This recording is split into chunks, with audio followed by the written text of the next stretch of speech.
Hey everybody, my name is Patrick Kolbeck. Welcome to episode 4 of the Mission Brief, where we feature news by the numbers. Now what do we mean by news by the numbers? Well, most newscasts have an agenda.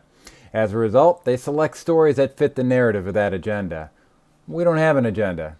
What we like to do is select our stories by the numbers. And how do you do that, you might ask? Well, that's where Nick Ruiz fits in. Nick is an expert in the field of data analytics. He's developed some proprietary software that searches public data to highlight what topics are really driving culture in America. These topics are ranked by the numbers. We use these numbers to drive the content of our weekly mission brief. And, I just want to point out a quick programming note. I apologize for the mission brief hiatus over the past few weeks.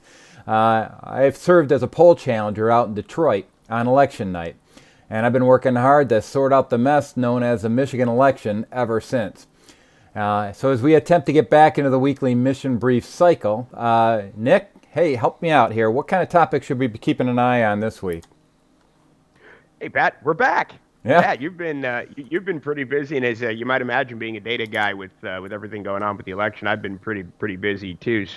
But for this week, we got three interesting ones, and one I want to focus on specifically because it's one we've been keeping an eye on for about 2 weeks now, which is we've got post-presidency Trump influence, which is what we're kind of slangly calling America with two presidents, if you will.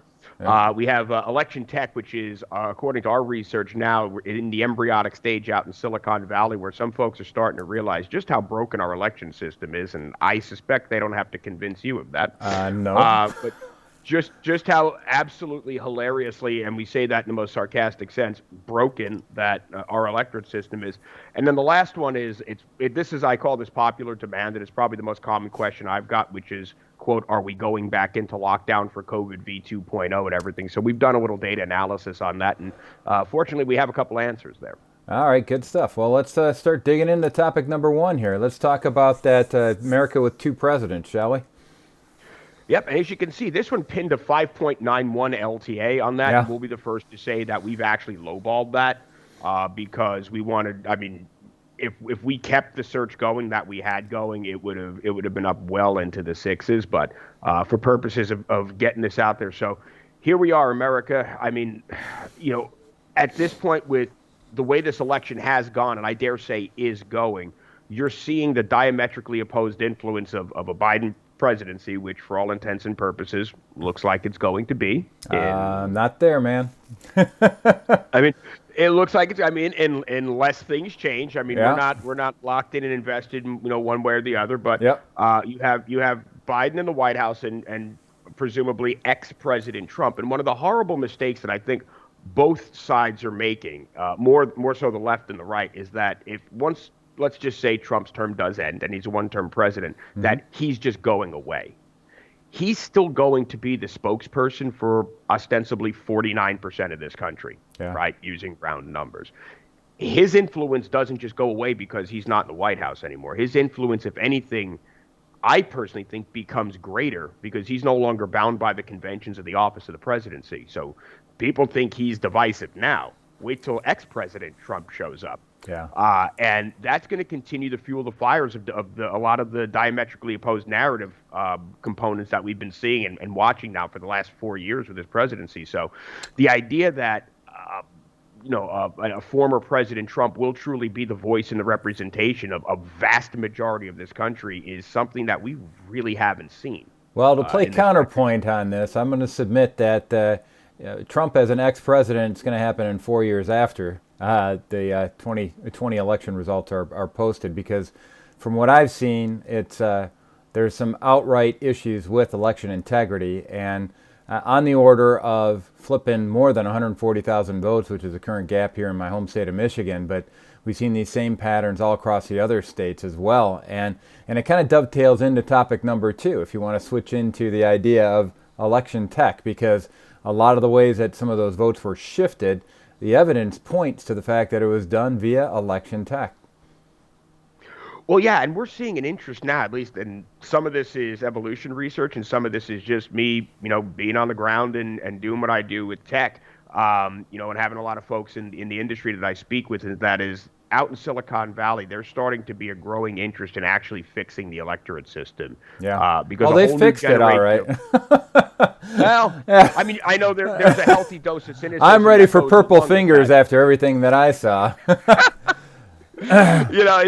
I mean, there's humor in there. I mean, there's no doubt there's a cynical humor in there, and I fully, it's one of those kind of things I appreciate. But there's a lot of really brilliant minds out there, not just out in Silicon Valley, but in places like Rice University and MIT and others that are starting to look at this and go, you can register your firearm permit online. You can take out a mortgage. You can open up a credit card. You can renew your driver's license. Look at all these things you can do. But Yeah. the simple act of counting a 1 or a 0 can't be done securely. Really? Well, I would submit there's a lot more incentive to go off and play with the insecurities associated with an election than there is to play with your CPL access. So I think that's one of the key drivers on that's that incentive. And there's a lot of people that are very much incentive to go off and subvert elections. Well, now the incentive to actually fix that. See, that's what changed. Yeah. Let's be real here for a second. There's an opportunity now to bring forth, because I mean, and I've seen this from both sides. I've seen this from those, I have friends that are very left-leaning, very right-leaning. Yeah. The one commonality there, Pat, is no one thinks this election went off fairly. Yeah. And I got to agree with it. And I agree too. And I'll tell you, somebody who's been trying to fix this nationally with experts all across the country. I, as probably the most conservative state senator the state of Michigan's ever seen, have been working with Bernie supporters who are, if anybody understands a rigged election, it's a Bernie supporter. Yeah. I've been working with libertarians. I've been working with all spectrum of the Republican Party. And we've seen some principled Democrats take a stand, like Brian McCaffrey, who's a registered Democrat out in Philadelphia. He stood up after witnessing what was going on in the Philadelphia County Board, and he said, this is an attempted coup. So I think all Americans interested in election integrity realize that this is beyond what happens in the 2020 election. This is about how do you secure future elections. Well, that's where we're seeing a lot of the interest, from, I say Silicon Valley, but just techies in general, is they're looking at this going, dude, this is the most broken system we've ever seen, and maybe we can help fix it. And what's happening is I call it the NASA effect, circa 1960s, 1950s NASA's. You're starting to get all the smartest people in the room that may not agree on everything, but they all have a common goal. So the personal reward, the corporate reward, and ultimately the personal gratification, now let's use Occam's razor here for a second, is starting to mount to the point where there's going to be a budget for fixing elections. There's going to be a budget for repairing these types of systems. And you're going to get some brilliant minds in that are just going to go, well, why not? If not them, why not us? Yeah. Or, let's take a try. Let's see if we can fix this system. Because, like I said, I mean, I haven't seen a whole lot of people celebrating a Biden victory. I don't know about you. No one seems exceptionally thrilled, right? You would think, I mean, just put this in your mind's eye for a second. You would think, all the so-called, left-leaning, this, that, and the other thing, you'd think they'd all be out in the streets cheering and, Biden won. No, they haven't, So that passion's not there for him. So they're looking a little further down the line. They're looking at like, well, all right, and you would really, Pat, you would think, with the most hated president ever, if you're someone that's left-leaning, which would be Trump, right? Yeah. They've defeated him. It should be like, it should be like the last scene in 300, right? Right. No, that passion's not there. The passion is elsewhere, and the passion now, I think, is going to be, some of that is going to be directed towards, look, if nothing else, this election illustrated how broken the system is from a tech mechanical perspective. Yeah. And I've given the choice. I think there's a lot of techies out there. There's a lot of really brilliant guys out there and girls out there that are going to go, well, how about this system? Why don't we just try this? Or maybe we should try that. And I think you're going to get this sort of, it's going to be the next boom. I said if 2013, 2014, 2015 out in Silicon Valley was fintech, that was the boom. Election tech's going to be the next one, and we're starting to see the embryonic stage of that now. All right. Well, when you're talking tech, you're talking about folks that do a lot of time at the keyboard that are more than willing to order delivery to the house, and they don't even have to go outside for most of the time. I know I haven't seen daylight in a long time. I've been working to go off and fix this election integrity issue that we have right now in Michigan.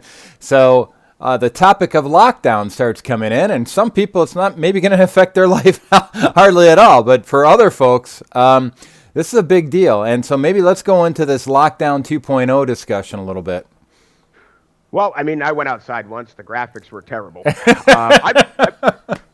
I've been practicing social distancing, man, since I've been about 17 years old. So, like, the whole like lockdown and shut-in thing. This is like the moment you've been training for. Yeah, engineer guilty. Yeah.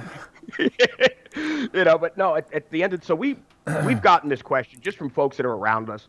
Constantly going, oh, we're going back into lockdown. And of course, Pennsylvania is a state that's been somewhat controversial, but not as bad as, dare I say, Michigan. Yeah. You guys reinvented levels of lockdown there just out of thin air. So, yeah. But the answer is on a national level, the language that we're seeing, there's a healthy cynicism growing. And that is, in my estimation, based on the linguistics that I've seen, outside of absolute major urban centers. I'm talking smack dab in the middle of a downtown city, be that Detroit or a Pittsburgh or a New York. Outside of those absolute urban centers, there is about a zero tolerance level right now for a second lockdown. Major cities, you probably get away with it. On a national scale, coast to coast, it's not going to happen. There's too much cynicism. There's too many narratives going, and there's just now we're starting to see groups that normally wouldn't push back. Yeah. Just kind of ignoring it. It's like, and I hate to use this analogy, and by no means am I publicly advocating this, but it's like speeding. Yeah. It went from, we all do it. It is what it is. And that's just an end of it. So the propensity for folks to take this stuff seriously, you're actually starting to see from a linguistics component start to go like. So we're starting to see civil disobedience starting to rise. Yeah. Up.